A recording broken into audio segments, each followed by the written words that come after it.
hello everyone. Thank you so much for joining us this evening. My name is Kirsty Salter and I am a student advisor here at Flinders University. So essentially it's my job to help you figure out what course is right for you and how you can gain entry into that course at Flinders as well. I'm joined this evening by Eric Bouvet. Hi. Who's the coordinator of our languages program at Flinders. So you'll primarily be hearing from Eric this evening as he knows a lot more about the course than I do. So thank you so much for joining us. No problem, it's a pleasure. If you have any questions throughout the webinar, please feel free to pop your question in the chat box and we will either get back to you during the webinar or privately at the end of the webinar. So you're welcome to address that to everyone so that we can all benefit from your questions. And then we'll run through some of the sort of application and nitty-gritty things at the end. There's no need to have your microphone or camera turned on as long as you can hear us. That's the main priority. Now, I'll hand over to you, Eric. Thank you. Thank you very much. So I'm here to talk to you about languages, and I've got a series of slides to go through. And if you've got any questions, please feel free to write them in the little box, and I can answer them either then or after the webinar. Okay, so basically, my first question to you is why study languages? Well, there's many reasons why we should be studying languages. There's a variety of languages that we can study actually at Flinders, and I'll go into it in a little while. But what is interesting is that it's actually quite easy to study languages at university, and there's this myth that students believe in a way before they start university is that you really need to know a language well to do it at university. It's actually not true. Most of our students who are doing languages at Flinders are beginner students. So by beginners, I mean people who have no knowledge of the language, or maybe a little bit of knowledge, but usually a lot of our students have no knowledge of the language that they're studying, and we actually start from scratch, and there's absolutely no problem with this. So which are the languages that we offer? We will offer 5 languages at Flinders: French, Indonesian, Italian, Modern Greek, and Spanish. So just in case you haven't noticed, I've got a bit of an accent, and my accent is French. So I am actually one of the French lecturers here, and I absolutely love, I've been teaching French for quite a while, and I absolutely love teaching French to everyone, whether it's first-year beginner students to more advanced students in second and third year. Okay, we also have the possibility of studying other languages through a cross-institutional agreement, which we have with the University of Adelaide, and we can study Chinese, German, and Japanese there. And it's very easy to do. It's easy to do, and the advantage of doing this is that you can go and do it at the University of Adelaide, and it's in the city, so it can be quite attractive as well. But more generally, I think what is very important about studying languages, at whichever level you study it, whether it's just a little bit of language for one semester, or whether you go all the way and finish your major, is that it gives you confidence. It gives you confidence to talk to people, of course. It also opens your mind to different cultures. It opens your mind to different ways of seeing the world. And of course, it can actually give you a job, which is very interesting. So in a word, it can broaden your career options, and we're going to talk about this. Now, did you know that 25% of employers have career opportunities for people studying foreign languages? And what's interesting is that what is very valued for employers, and I've got a big graph here. I hope you can see the last 2 lines of it, but the last 2 lines are bilingual and digital literacy. So if you look at the growth of those skills, this is really the 2 skills that are overwhelmingly important in the list of skills that you can see here. So of course the one that we are looking at is bilingualism, which normally means that people should be able to speak 2 languages very well. But even if you don't know a lot of a foreign language, it's still very important to have that capacity to speak to people, of course, but understand people's point of view from different cultures. So what language can do for you in terms of skills that you're going to acquire is develop communication skills, of course, because we talk a lot in classes. This is the main focus of learning a language, is actually to be able to speak it. But we do other things. We work together, we work in groups, we do group activities such as role-playing, such as discussions and debates, such as working on common projects, which develop interpersonal skills, but also presentation skills. Problem-solving skills is a very interesting one because, of course, when we learn a language, we learn the grammar of that language. And we always do comparisons between what we learn, the grammar that we learn, which is a system, and the system we're familiar with, which is usually English. So language is very problem-solving based because you have to guess at things. You have to analyze some properties of the language. You have to analyze situations. You have to analyze context, and all this is very important in terms of developing your cognitive skills. Of course, because you have to work regularly, you have to work on assignments, but you also have to learn things.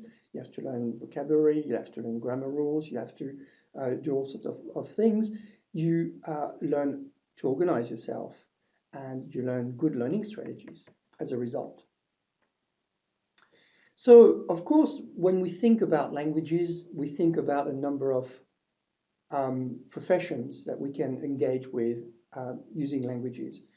We can think about translation, interpreting, we can think about teaching the language as well, but there's also other things. And when I think about the graduates that I've known throughout the many years I've been teaching, I can't say that there is one profession that is really where those graduates are going to be working.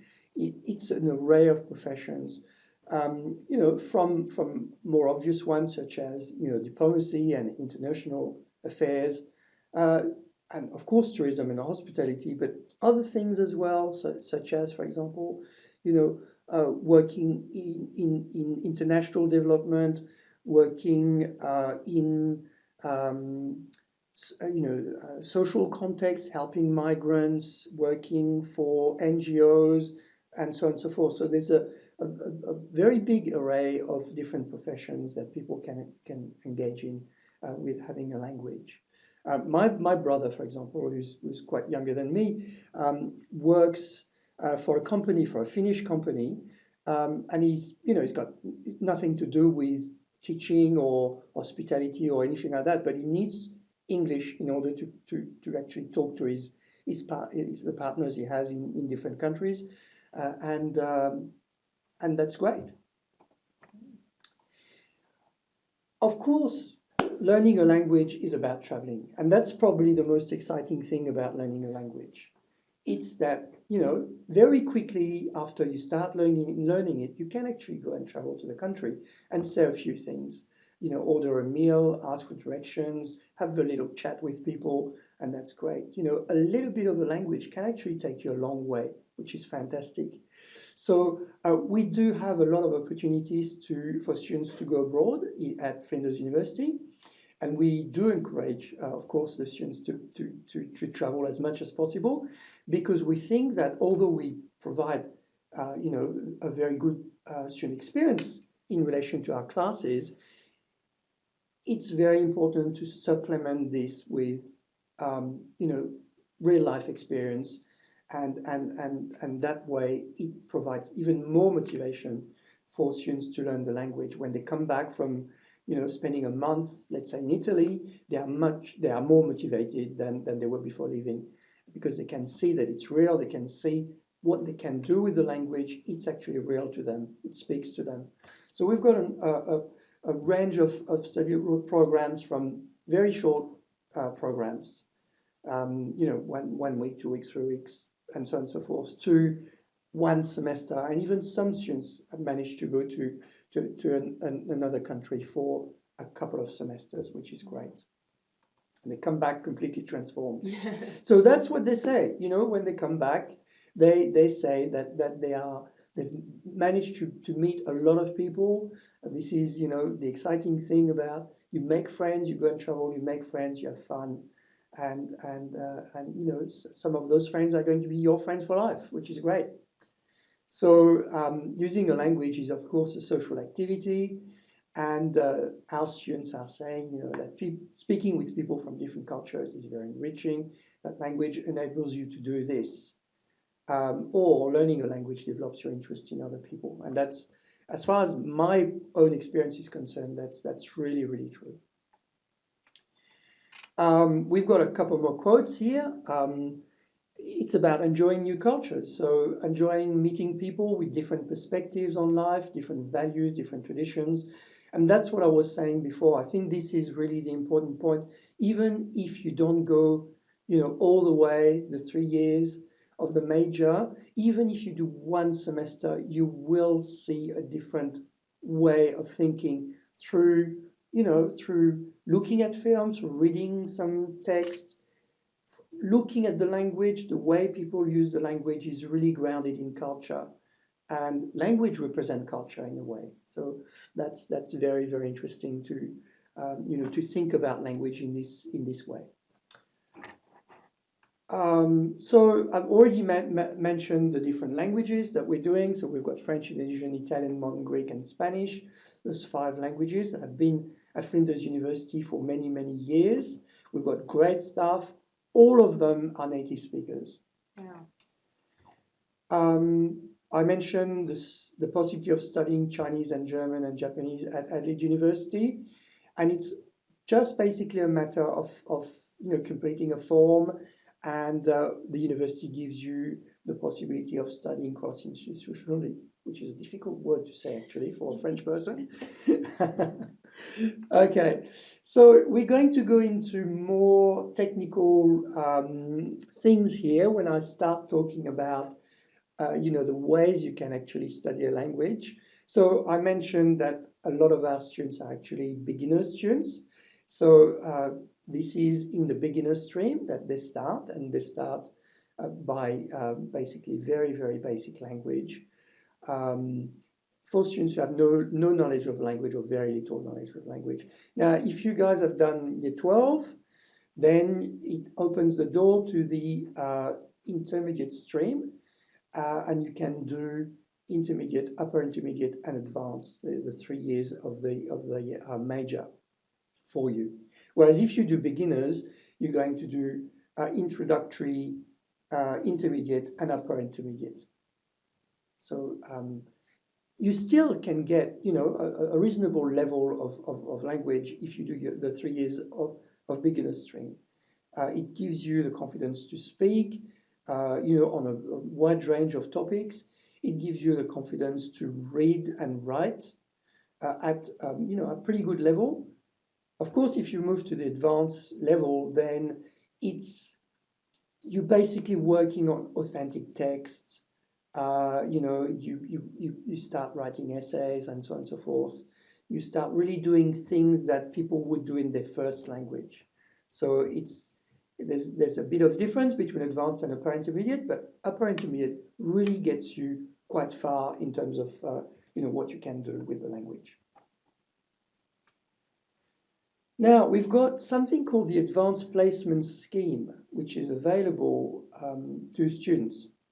So for example, if you do very, very well in year 12, in your French in year 12, and you have an adjusted 8 out of 19 or 20, you can skip first year. You've got the choice. We give you the choice. We can say to you, look, you can, if you want, go straight into second year, and we'll give you your first year once you complete third year. Or you can choose to start at first year and say, okay, that's fine. I'll just do my 3 years, and that's absolutely fine as far as we're concerned. But the good thing is that you've got this opportunity if you have 19 or 20, and you can actually do your major in 2 years instead of 3. Now, the other things that you can do, so I mentioned that you could do a major, I think at some stage, the 3-year of French, but you can also do an elective. So for example, if you're not quite sure about how committed you are going to be about studying a language, you can actually say, okay, I'm going to do a semester. So that's called an elective. You can do it as part of your degree. If you've got room in your degree to do one elective, you can elect to do any of our languages. You can do a minor, which is 2 years, and you can do your 2 years and say, okay, that's it, I've done enough of the language, I'm going to do something else now. Or you can continue to the major and do the full 3 years. So I always say to my students, if you've done 2 years, you may as well done 3, because there is a difference in the language development between having done 2 years or 3 years. It's actually a marked difference. So you may as well do 3 years. There is also something called an extended major in the Bachelor of Languages, which I'm going to talk about. So the extended major is still 3 years, but instead of doing 8 topics, which is typically, by topics I mean subjects, so it's typically 2 in first year, 3 in second year, and 3 in third year. You're going to do 2 in first year, 4 in second year, and 4 in third year. So it's a more concentrated major, if you want. And you can also study it as a Bachelor of Letters. Now, so the word Bachelor of Letters is a bit strange. It's basically a very good way to get 2 bachelors for nearly the price of 1. So the way it works is it's fairly complicated, so I'm not going to go into the details of the way it works, but the university basically allows you to do a main degree, and just for a little bit more, for the equivalent of a major, you can actually do a Bachelor of Letters. So it gives you 2 bachelors, so let's say a Bachelor of Arts and a Bachelor of Letters, French or Italian or Spanish.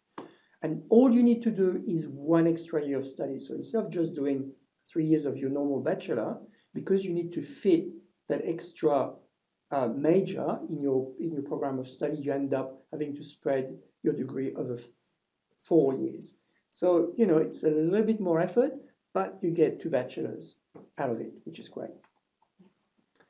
So, given that I'm the Bachelor of Languages coordinator, I'm going to talk to you a little bit about the Bachelor of Languages, which I think it's a very exciting degree. Flinders is the first university to have had a Bachelor of Languages in South Australia. There is another one somewhere else, but we won't talk about it. We reckon ours is the best one. So it's 3 years full-time, or you can study it part-time. It's going to take you longer, depending on how you want to study part-time.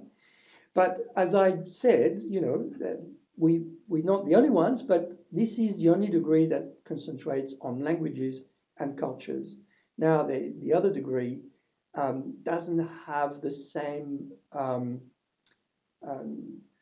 amount of language and the same amount of culture built into the degree. So our degree is language and culture rich. Of course, we offer opportunities to study abroad. I mentioned a few before. I mentioned the number of languages as well. So we've got 5 plus 2 at Adelaide University. 3 Adelaide University. So it's a range of 8 languages. Now the main language that is studied as part of the Bachelor of Languages has to be a Flinders language. It can't be Adelaide Uni language, but the second language, a secondary language, because the Bachelor of Languages allow you to do 2 languages. The other language can be an Adelaide Uni language. So the good thing about the Bachelor of Languages is that it can be studied on its own, and quite a few people do it, but it can also be combined with other degrees. And again, it's going to add an extra year to your study length, but it can be worthwhile depending on what you want to do after you graduate. So as you can see on the slide here, there's obviously the first 2 combinations, Bachelor of International Relations and Bachelor of International Tourism, are quite, it's quite logical, because in international relations you get to talk to speak languages, you get to travel, you get to have to do with the international dimension of things. So obviously having a language is very helpful. Same thing with international tourism. It's very, very important to be able to speak a language if you're into tourism. Now, people in law, for example, are very interested in languages as well. We have quite a lot of students doing law and a major or law combined with the Bachelor of Languages, because a lot of people want to engage in international law. So that's quite interesting for them as well.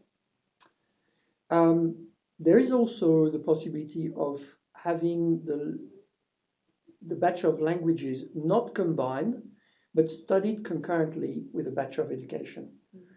And that's also something that is quite popular among the different options that we have for the Bachelor of Languages. So I've already mentioned the Bachelor of Letters, so you have the details here. So an extra year if you want to do a Bachelor of Letters in one of our languages. Now the Bachelor of Letters is only available in the languages that we offer at Flinders. It's not available for languages that you could do at Adelaide University. It can be combined with the Bachelor of Languages. So I already said that you can do 2 languages as part of the Bachelor of Languages. If you combine it with the Bachelor of Letters in another language, it's 3 languages. And we've had students doing this. A word of caution about this, it's quite challenging to study 3 languages at once. And, unless you've already got some language experience, it's probably not advisable. But, if you want to do this, come and talk to me and we'll discuss it together. So why don't you try?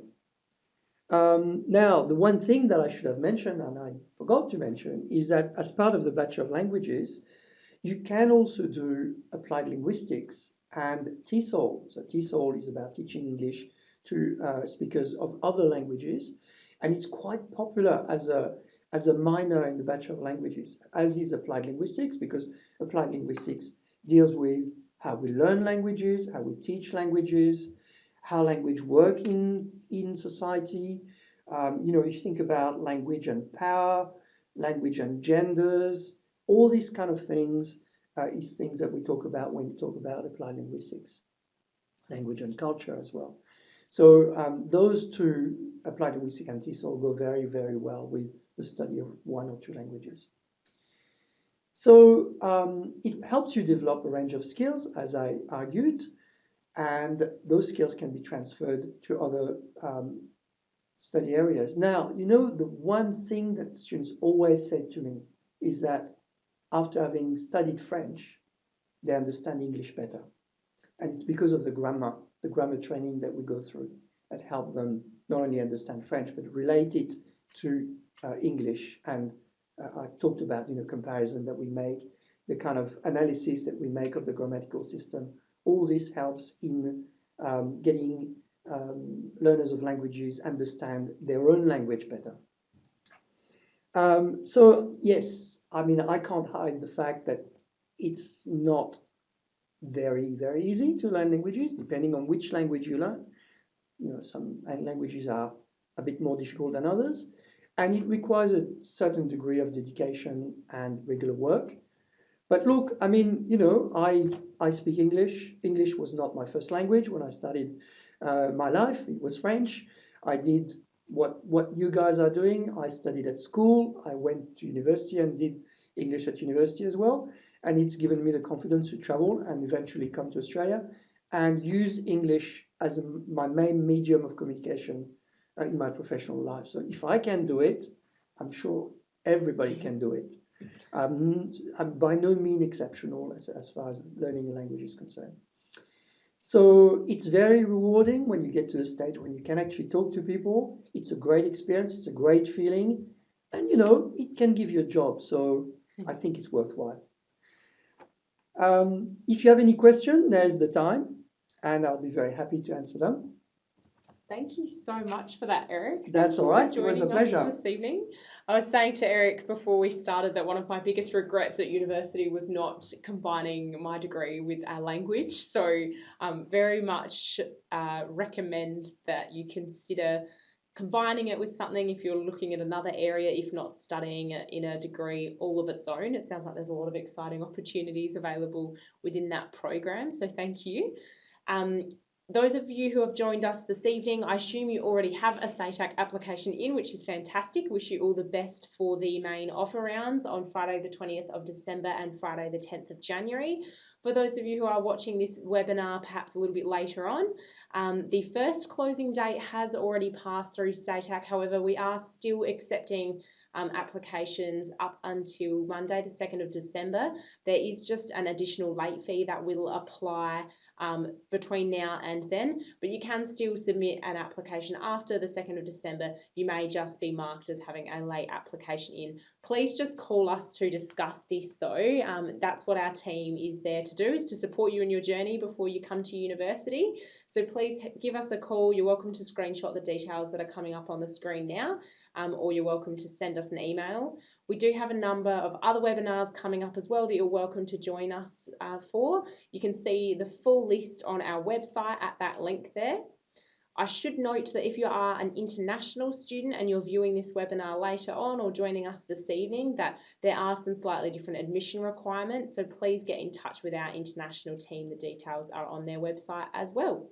Thank you so much for that again, Eric. Thank you. Thank you. It was an absolute pleasure, and see you soon. Yeah, excellent. Always good to hear from the expert, and wishing everyone all the best for the rest of Year 12 for those of you who are finishing Year 12 at the moment. Thank you. Bye. Bye-bye.